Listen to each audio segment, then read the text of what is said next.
Welcome to Baby Boomer Tales. My name is Jim. Thank you very much for riding along today. We're about 2 weeks away from Christmas. It's starting to feel like that. We've had our tree up for a couple weeks now, and it just gives the whole living room area that sense of Christmas. My wife's very good about decorating that sucker. She's gone with a red theme last few years. All the bulbs are red. The lights are just little bitty white ones instead of those big different colors. She's very, very natural at designing stuff, decorating stuff, making stuff look good. You know, if it was up to me, really, if I was in charge and I had to do it, that tree, not a real tree anymore, we don't do that. So the tree would just sit there, and I would take off the 10 ornaments and not light the lights in the summertime. And then I put the 10 ornaments on and light the lights in the Christmas season, and that would be it. I'd have a tree in my front room. So I'm not very good about it. I am told that the whole house would look like my office if she let me have my way with it. And I really appreciate all she does with keeping the house looking correct.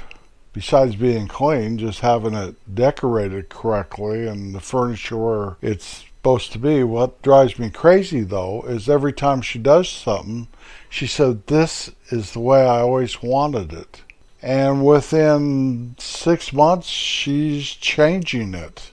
And she'll pull out a picture or a piece of furniture or something, and I'll say, "Where did you get that?" And she'll say something like, "Well, it was in that bedroom downstairs for the last 3 years." And I say, "Oh, I've never seen that."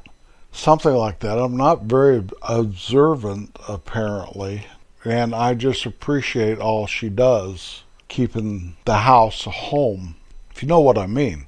When she met me, I had a neon Coors beer sign hanging on the wall, a pink bathroom rug that was the pink part, and then there was this colorful peacock bloomed out, as feathers all out there, and a couple baseball mitts, and that was about it. So if you got someone in your life that takes care of things that you're not very good at and don't pay much attention at and just soon not even deal with it, consider yourself very fortunate. Don't fight it. Just go along with it. You're better off for it. What I would like to do today, I kind of come to an impasse in my brain of what to do the week before we do our Christmas episode. So I decided I've got this running spreadsheet of ideas, and that helps me a lot when it comes time to figure out something to do for a podcast episode. And I had several things there that I decided to make lists of things. So I have 3 different lists. I've got, to start with, a list of television and radio jingles. There's some of my favorite.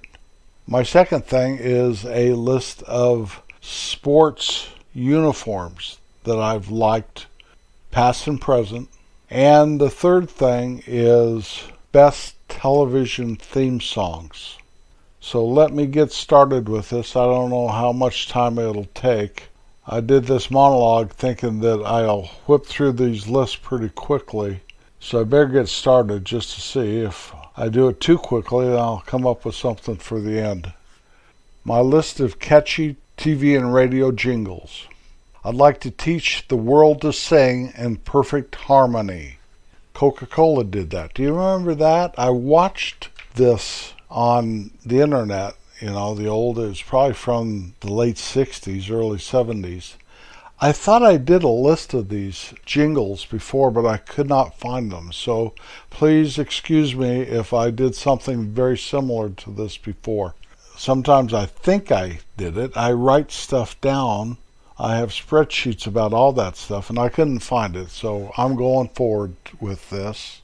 My baloney has a first name. It's Oscar, Oscar Mayer. That little kid singing that, remember that? Plop, plop, fizz, fizz, oh, what a relief it is. Alka-Seltzer. I'm stuck on Band-Aid 'cause Band-Aid's stuck on me. That was pretty true in their advertising. Truth in advertising. Like a good neighbor, State Farm is there. I think that was before Patrick Mahomes took over advertising for State Farm. His commercials are pretty funny, though. I like them. Sometimes you feel like a nut, sometimes you don't. Almond Joy and Mounds candy bars. The best part of waking up is Folgers in your cup. Every kiss begins with K. K Jewelers. Snap, Crackle, Pop, Rice Krispies. Good. Good. Campbell's Soup. The old days that had those little kids, with big rosy cheeks. The U.S. Army had one called Be All You Can Be. Clap on, clap off. The clapper. See the USA in your Chevrolet. I remember Dinah Shore singing that on her show. Brill cream, a little dab will do ya. They'll love to rub their fingers through your hair. Made you want to go out and get some Brill cream, didn't it? Comb your hair like the Fonz then. Rice-A-Roni, the San Francisco treat. Now I would think that there's other treats in San Francisco. Like, aren't they the home of a famous chocolate company? So much for that. I could have gone on and on. I listened to all kinds of old radio ads. It was amazing, some of that stuff you can find out there. Radio in the old days was very, very rough, to say the least. We're a lot smoother these days. TV kind of changed all that for radio, but there's still jingles out there on the radio. Does anyone listen to radio anymore? I really don't. I guess my idea of radio anymore is Sirius or Pandora, something like that. It's not turning it to the FM station or the AM station. It just isn't anymore. My next list is the best sports uniforms, past and present. Now, I want to put one thing out there. I have no women's sports uniforms on this list. Please forgive me. I love women's sports. I do.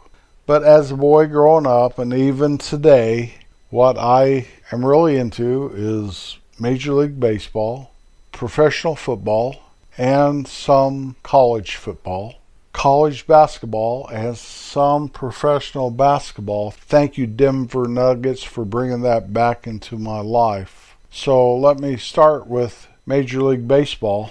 My favorite uniform of any uniform ever is the New York Yankees home uniform. The pinstripes, the no name of the player on the back. They don't put their names back there. Like old school. It's navy blue and white with the pinstripes. The navy blue is so dark. I used to think it was black until I started really studying some of my baseball cards and knew right then that dark, dark blue would always be my favorite color. And it is. Navy blue is my preferred color. Pittsburgh Pirates. The ones with the uniform only goes to the shoulder, and then you have the black sleeves. I didn't like some of their gold uniforms later, but that old uniform with the black sleeves, the kind that Roberto Clemente and Bill Mazeroski wore, those were great. In football, I had the Baltimore Colts. It's the Indianapolis Colts today. And the uniform is pretty much the same, although I watched a game, just a few minutes of one here a while back, and they were wearing, instead of the great white helmet with the blue horseshoe on the side of the helmet, there was like a blue helmet. I didn't get it. I like that blue uniform with two white stripes over the shoulder pad and the white helmet with the horseshoe on it, white pants. That was my favorite uniform. I also like the Green Bay Packers. Their uniform has changed very, very little since the days of Paul Hornung, Bart Starr, Max McGee, Forrest Gregg, those guys. That gold helmet with the G on the side, the gold pants, home uniforms of the green. The Kansas City Chiefs. There again, that uniform has changed very little over the years. I kind of like the throwback uniforms, you know. I do not like all these fancy uniforms. Pittsburgh Steelers. What I love the most about the Steelers is their logo's just on one side of the helmet. I guess that's the way it still is. Not on both sides, you know. Make everything asymmetrical or whatever they call it. Just on the one side. Like, hey, we have enough decals to put on one side of our helmets. And they stuck with it. In college football, I only have one uniform I really, really like, and that's the Penn State Nittany Lions. I hope that their uniform is still the same. It's so simple. White helmet with one stripe going down the center of it. Navy blue jersey, plain white pants. Most vanilla uniform you'll ever find in your life. They're out there to play football, not dazzle you with their uniforms. So one thing I really, really don't like about college sports today is every time your team plays, they're wearing a different uniform. You know, I'm a Kansas Jayhawks fan, and last night, now remember I recorded this episode a couple weeks ago, but last night I watched the game, and they had black uniforms. Everything was black. Number one, their color is crimson and blue, but they'll wear red pants one day with a blue jersey. The next time they have a blue helmet with a red jersey, and it's just every time they play, it's something different, and I do not like that. Find a uniform from 50, 60 years ago. Make that your style. That's the way I have it. That's what I think. But I am a Jayhawks fan. Go KU, you know. In professional basketball, the only one I really like is the Boston Celtics. Even they have kind of changed it up some, I think. And I don't watch them enough to really know. But the old Boston Celtics, that uniform that Bill Russell and Bob Cousy, Casey Jones and Sam Jones wore, you know, those guys, I like that uniform. The green. So much for uniforms. I was going to get into military uniforms, and I decided not to. I'm not big on that. I don't care. I know that our soldiers always look the best, I think, but what do I know? I really don't know. I don't really even care. But I do care about these sports uniforms. My next thing is best TV theme songs. Now, if I leave your stuff out, you know, your sports team out, your favorite jingle out, your favorite TV show's theme song out, is just my opinion on things. And I miss stuff that I like anyway. I listen to this a year from now and think of several I should have put in there. So there's nothing to do with anything except for junk I like. And I liked WKRP in Cincinnati. I like the theme song from Newhart, the one in New England where they're driving down the road and that song by Henry Mancini is playing. The Andy Griffith Show. If I could only whistle like that. Watching Opie and Pog going fishing. The Flintstones. Wilma! The theme song for Jeopardy. Now, as I've gotten older, I've become a big Jeopardy fan. I watch it every day. I'm not always there to watch it, but DVR, man. The Courtship of Eddie's Father. Let me tell you about my best friend. Welcome Back, Kotter. The Beverly Hillbillies. It's the only time in the world old Jed ever missed a shot. Good thing he did, too, because his errant shot made a bubbling crude come from the ground. Texas Gold. Thank you for being a friend. The Golden Girls. The Addams Family. Can you hear me snapping? The Addams Family. The Mary Tyler Moore Show. you're going to make it after all. All in the Family. Remember Archie and Edith sitting at the piano singing that song? MASH.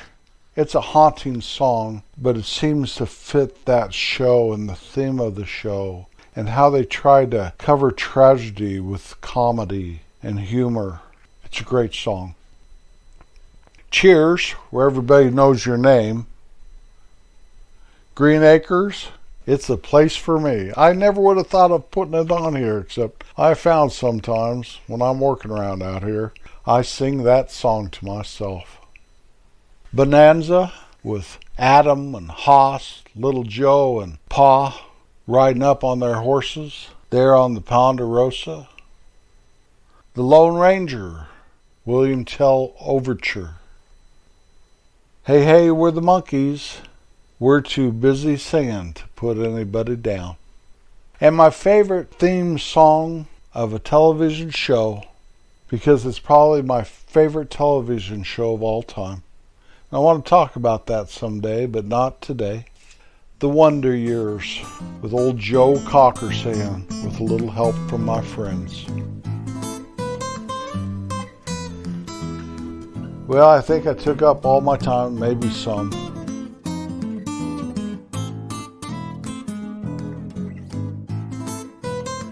Wake up each morning with a grateful heart and always be kind. I'll be back next Wednesday with our Christmas special. Peace out.